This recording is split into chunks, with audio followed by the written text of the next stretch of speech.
অনেক সন্তানের বাবা এমন আছে, সন্তান হওয়ার আগে বউকে 10-12 দিন বাপের বাড়িতে রেখেছে, কিন্তু বাচ্চা হওয়ার পরে বাবারা আর মাদেরকে বাপের বাড়ি যেতে দেয় না। একদিন গেলে পরের দিন আবার নিয়ে আসে, বলে যে তোমার জন্য না আনলো, বাচ্চার চেহারাটা দেখার জন্য অস্থির হয়েছে মন, থাকতে পারি নাই তাই নিয়ে আসলাম। যদি আসতে না পারো, বাবারা গিয়ে নানার বাড়িতে শ্বশুর বাড়িতে দেখে আসে। প্রিয় জিনিস কেউ কাউকে স্পর্শ করতে, একটা আমি সবার মুখে শুনতে চাচ্ছি, স্পর্শ করতে একদিনের জন্য, একদিনের জন্য, একদিনের জন্য। কিন্তু আল্লাহ যাকে সবচাইতে বেশি ভালোবেসেছেন তিনি আপনার আমার নবী রাহমাতুল লিল আলামিন।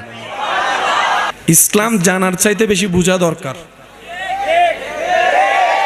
আর যত জামিলা, সব জামিলার পেঁচো খোলার সুযোগ বলেন না, আছে না?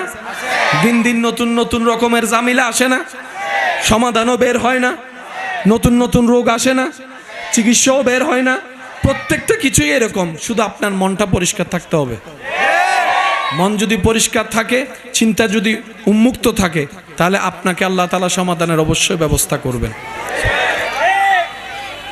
রব যাদেরকে ভালোবাসেন তাদের